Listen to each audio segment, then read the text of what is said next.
If anyone would rescue Gandhi, it is not Gandhians. It is the heretics.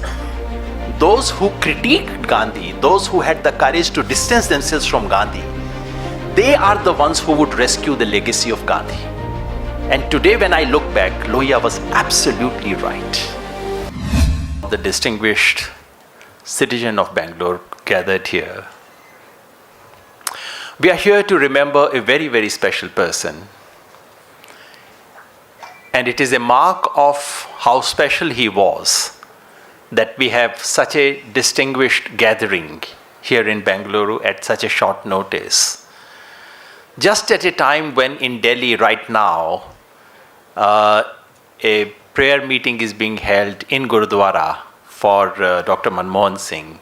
We are here in Bangalore to remember him, to cherish his memory, to remember a great son of this soil, to remember someone who brought the kind of changes that we need to really think about. I would like to begin by thanking Atiq Saab for making my job easy, because many of the things that I wanted to mention, he was himself personally involved in that, and he has mentioned that.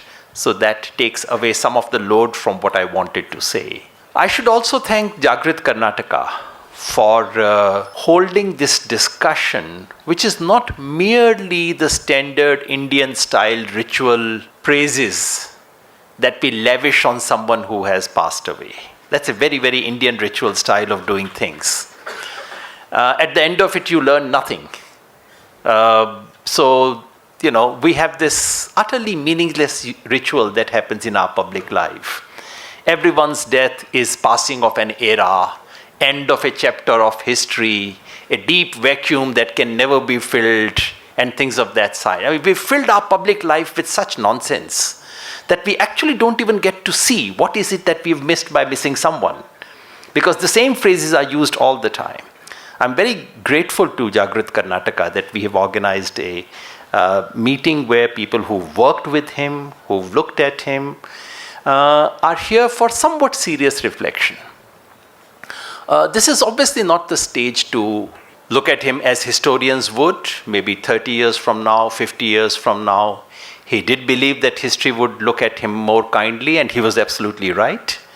And maybe 50 years later, a historian might look at him even more kindly than we do today. But that's not our job right now. What I would like to do is to begin by setting aside some of the things that we've heard in the last few days, because I think it's important to get rid of some misguided praise and some misguided criticism that we have witnessed in the last 7-10 days. And then I will focus on 3 frames through which we should see him: personal, political, and policy. Misguided praise and misguided criticism. There is a usual thing that we all talk about. He was a very polite person. Of course he was. He was a very soft-spoken person. As one of those persons who has the reputation for being soft-spoken, I can tell you that being soft-spoken is not necessarily a great virtue. It depends on what you speak, not the softness of whether you speak this way or that way. But more importantly, what I hear in the last few days is a middle-class fantasy. Someone who went to Oxford and Cambridge was our Prime Minister. I think a lot of people in this country would like to believe that this was a great virtue. I'm not entirely sure it was a great virtue. I think Dr. Manamohan Singh became Prime Minister not because he went to Oxford and Cambridge. He became Prime Minister despite the fact that he went to Oxford and Cambridge. And that's how public life should be. Because if you start taking great pride in his being Oxbridge, then you have to be very embarrassed about Kamaraj. You have to be very embarrassed about Karpuri Thakur. I'm not embarrassed. I'm proud of the country where Kamaraj and Karpuri Thakur and Lalu Yadav were there. So I think we can set aside a certain kind of faint praise. Some praise is actually more damaging than criticism. Also, we should set aside some very silly criticism that we have seen in the last 10 days or so. He was an accidental prime minister, we are told. Who is not an accident? The only difference is some are good accidents and some are very, very bad accidents. That's the only difference.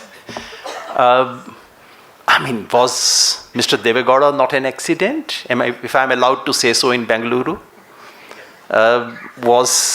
Think of Mr. Gujral. Think of Indira Gandhi, an accident of birth. What else was that? And can I speak about a very bad accident that happened 10 years ago? Was that not an accident in this country? So I think let's forget these things about accidental this or that, etc. The other thing is, he was being guided by someone from behind. Is that such a bad thing? Was he being guided by some businessman? Was he being paid by someone from Ahmedabad to run this country? He was being guided by someone who people of India had voted to become prime minister and who refused to become the prime minister.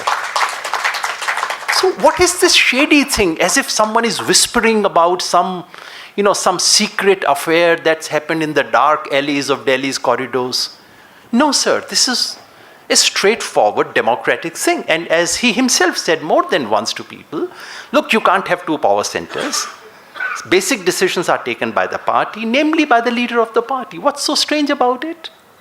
Why are we so embarrassed or scandalized about these things? This is how democracy works. If I'm given a choice between one leader who's not guided by anyone and one leader who is guided by some people, I would prefer the leader who's guided by someone. I sometimes suspect that my leader today is not guided by anyone. I can tell you, you cannot have a decision like demonetization if you are guided by any sane person on this earth. So there's no harm in being guided.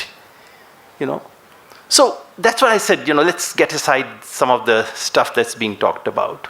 But more seriously, I think the one question that has come again and again in the last few days, especially to people like me who praise him, you were the ones who criticized him. Of course, yes, we criticized, not him personally. I do remember speaking specifically even on India Against Corruption platform, I said the Prime Minister is personally honest. But what about the rest of it? So yes, we criticized him. Yes, we led agitations against him in public. When he was in the PMO, I think I was facing some lathis from the government. So yes, the serious question to ask is, do you have to be someone's bhakt to be able to appreciate that person? Ram Manohar Lohia said something beautiful about Mahatma Gandhi. When Gandhi was dead, I think about 15 years after Gandhiji passed away, Ram Manohar Lohia said the biggest danger to Gandhi's memory is from the Gandhians. He named some people, I would not name them, they are great people now. But the basic point Ram Manohar Lohia made was this. He said that if anyone would rescue Gandhi, it is not Gandhians, it is the heretics. Those who critiqued Gandhi, those who had the courage to distance themselves from Gandhi, they are the ones who would rescue the legacy of Gandhi. And today when I look back, Lohia was absolutely right. So the idea that in order to appreciate someone, you have to endorse everything that person did is a ridiculous idea. It's a dangerous idea. I have enormous regard for Dr. Ambedkar, Baba Saheb. Do I endorse either Baba Saheb or Gandhi in the Pune debate? No, I don't. So do I not appreciate Baba Saheb? I do. So that we need a bit of critical distancing, and I think it's the critics, if I'm allowed to take Lohia's line, those who actually can see Manmohan Singh and UPA regimes with some distance as a critic, their appreciation may actually be more substantive than those who may be full-fledged bhakts. Let me now turn to three frames: personal, political, and policy. On the personal front, I think something that absolutely stood out about him was deep personal integrity. When he presented that budget as a finance minister, as everyone knows, he drove his Maruti 800 personally. Now, these are not necessarily virtues which would define a person completely. Many not so honest people have also done good things in public life. But do remember, this is the time when country's economic policy was being changed.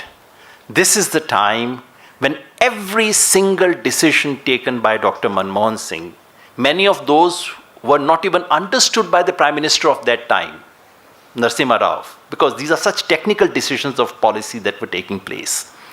And later on, when he became the Prime Minister, the kind of decisions that you take, and Atiq Saab would know that, a minor little comma somewhere can transfer 1,000 crore rupees to a company.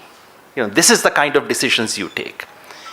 At that time, for someone whose personal integrity could not be questioned by anyone, not even by his critics, at least by sane critics.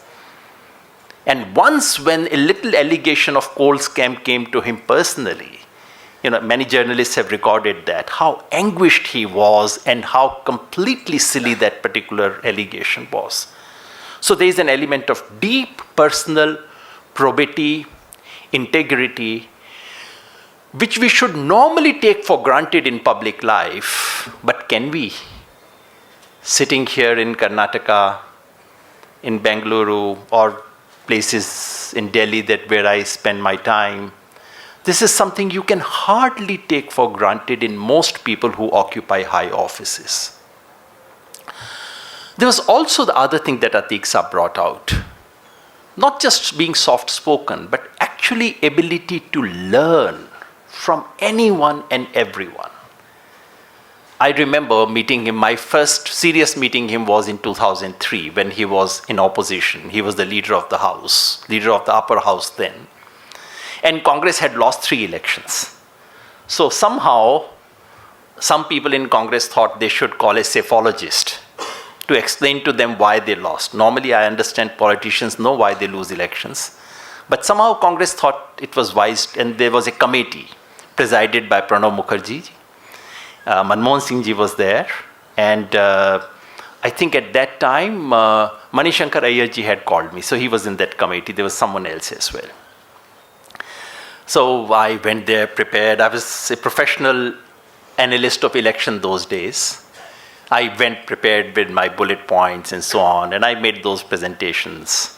Pranab Mukherjee ji, of course, was very, very sharp. I was absolutely astonished with Pranab Mukherjee's political understanding. He clearly knew more than any political scientist could understand politics. Manmohan Singh ji kept just quiet throughout the meeting. Towards the end, he asked me 2 technical questions about sample size and about sampling methodology. I said, what? Honestly, this was my first reaction. That here is this political leader who's interested in technicalities of sampling and methodology. It's only later that it struck me that, this person who clearly knew more technique than I did, who knew more economics and econometrics than I did, who was senior, he was my father's age, he did not have to prove that he knew more than I did. He could just relate to me as if he was my student. This is amazing. Very few, most of us, and that includes people like me, we need to tell within a 10-minute meeting, we need to assert ourselves. We need to tell someone that, look, I know this, I know that, etc. This ability not to impose yourself and just keep learning is very, very unusual. And of course, the sheer humility, which everyone who met him has noticed, getting up to welcome a young bureaucrat, genuine humility, which you find. I suspect that many of Dr. Manmohan Singh's virtues look much bigger today than they looked 10 years ago, thanks to the person who's sitting in the chair after him. Because, suddenly you feel humility is a virtue, not being arrogant is such a nice thing, listening and learning from others is such a wonderful idea, and not being driven by a business house is so rare, etc. But I think there is there's a slot in India's public mind, which I call the Lal Bahadur Shastri slot. We have a special slot in our emotional memory, which is reserved for people of humility, of integrity, of simplicity. President Abdul Kalam also occupies that slot for very many people. In that sense, Manmohan Singh ji, my sense is that the more distance we acquire in history, his name would be taken along with Lal Bahadur Shastri. And that category of Indian public life. Indian public tolerates corruption. It tolerates a lot of corruption, more than it should. But it does reserve a very, very special place for people who are not. And Manmohan Singh ji occupied that space. His personality reminds us of something that's very rapidly fading away from our public life. That's the personal. On political, I would say only two things. One, what is considered his biggest weakness, to my mind, was his biggest strength, which is he was not taking decisions himself. I personally think it's such a bad idea for any prime minister to be taking decisions himself. I don't know why it's been glorified.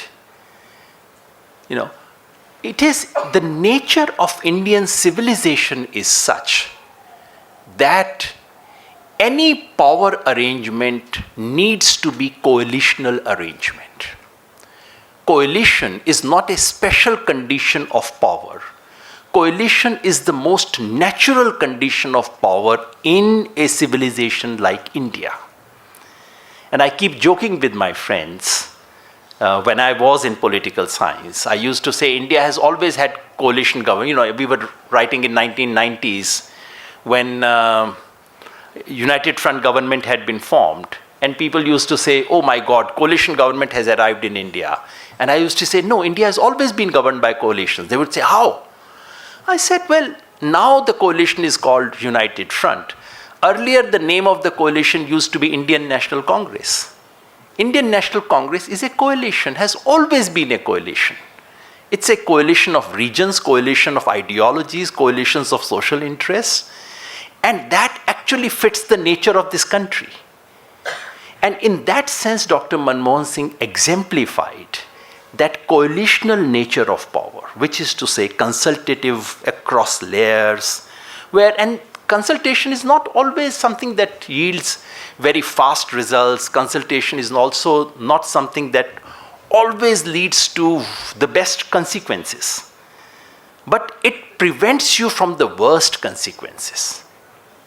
And it, in the long run, develops something which on balance contributes to taking your civilization and country forward. Coalitions are painful things to watch, because every day you get some news tamasha happening. This person has threatened, that blackmail is happening. And a lot of media was quite occupied in those things. This minister is doing that minister is doing that, etc. But this is inherently the nature of coalitional politics. It's pulls and pressures of coalition which actually generate what we call democracy. And in that sense, Dr. Manmohan Singh exemplified it. That is something we don't quite see that way. And second, is something that has been mentioned again and again by many people, his respect for dissent, for differences, for opposition, which has, of course, once again been so put in sharp focus because of the regime that has come thereafter. As someone who opposed him, I can tell you, I met him when he was not a PM, which I've mentioned to you. I met him when he was PM.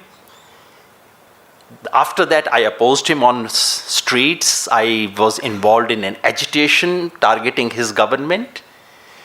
And I met him after that. I can tell you it did not make one difference to the affection that he had towards people like me.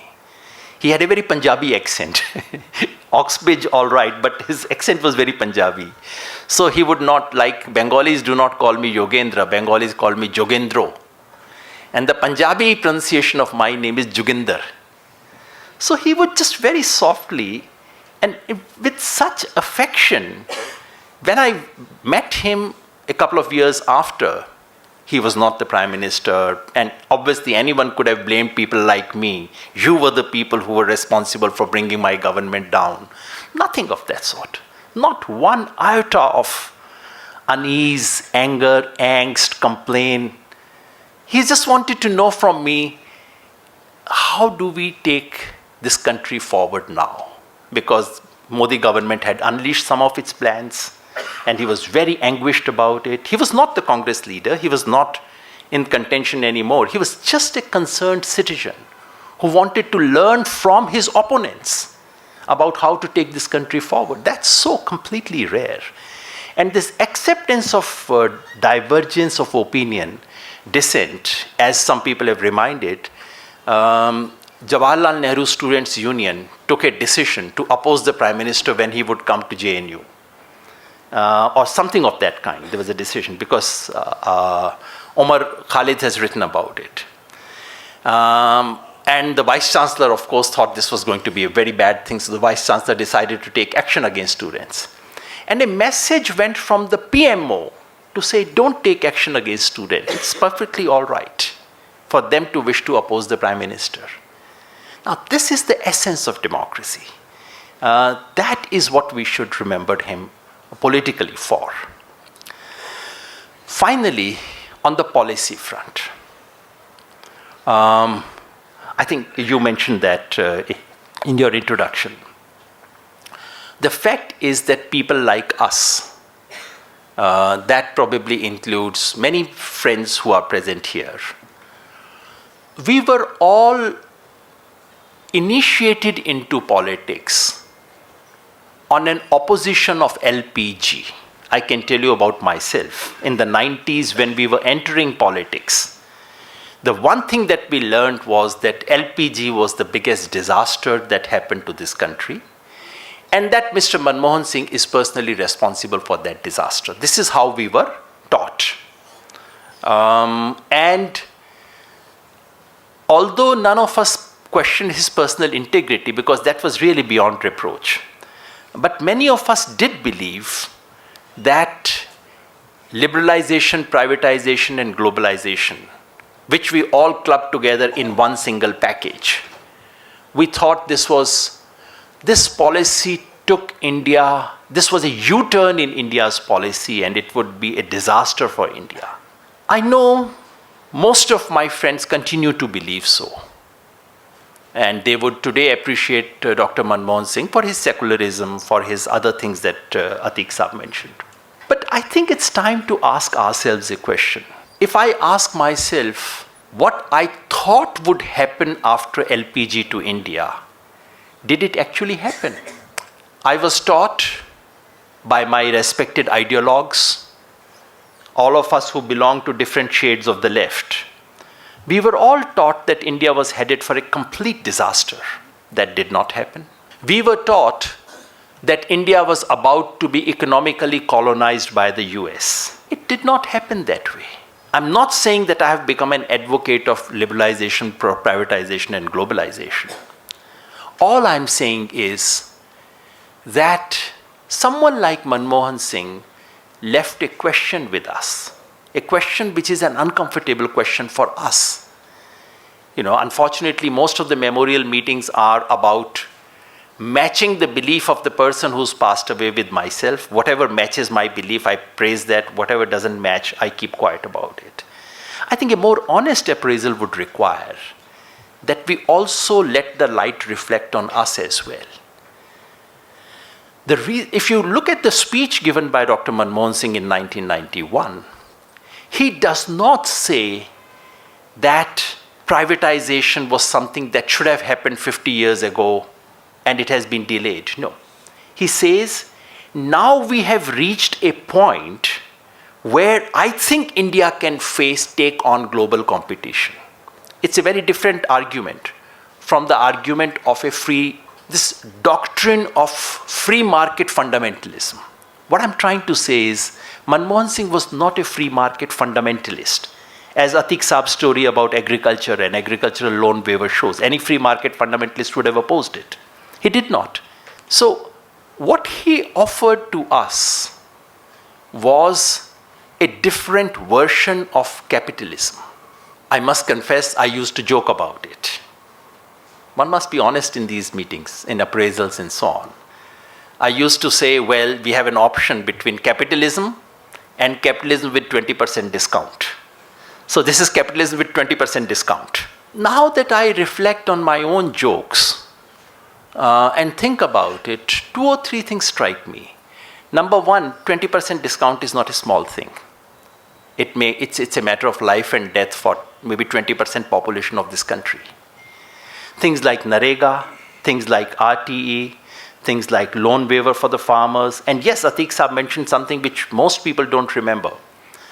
The MSP for farmers was raised on a quantum during that period, which India has never seen before or after. Notwithstanding any claims that are being made later, because I look at these statistics, the MSP rise, especially what happened during 2008, 9 and 10, and I should like to believe that he had some hand in it, during the kind of raise that happened at that point is absolutely unprecedented in the history of Indian agriculture. And the agricultural growth that took place from 2004 to 2013 is also unprecedented in the history of Indian agriculture. So in a sense, Dr. Manmohan Singh's policies invite us to think afresh, because we operated with a simple binary of capitalist and socialist. What we probably did not see were various shades of capitalism and the range of political possibilities that each shade offered. What he did, and the number of schemes that Atiq Saab has mentioned, this was an attempt to reinstitute Nehruvian nation building in a new context. IITs, IIMs, and public education. This was the last time any Indian leader worried about public education, which is completely finished now. I mean, basically, we've simply outsourced our education completely. So this is a moment in our national history where people who presided over this country actually worried and thought about public education and thought this was priority. So it offers us there are 3 things here. I'll just mention that and then stop. One, Manmohan Singh's policies demonstrated that you could have capitalism which is not crony capitalism. A capitalist economic policy which is not being done in the interest of one business house or another business house, which is not. There were charges of corruption, and there were serious charges of corruption. I would not stand on this stage today and forget all that. But the overall frame of economic policies was not being driven to benefit one house or the other, the manner in which it's happening today. Number 2, while the focus was on growth, a safety net was being provided all the time with one scheme or the other, Manrega being one classic example of a safety net. The country and the world forgets today that the free food for 80 crore people is not Mr. Modi's invention. That is actually NFSA is Congress government's scheme. Although the country today remembers it as Mr. Modi's scheme. So social nets were being provided, number 2. And the third thing is that this economic policy unleashed entrepreneurial spirit, which we, the socialists and leftists, have very seriously underestimated and undervalued. I keep joking with my friends like Dr. Vasu that all of us socialists want to be ministers of expenditure. We don't want to be finance ministers. We want some Manmohan Singh to earn the money for us, and then we want to tell him where to spend that money.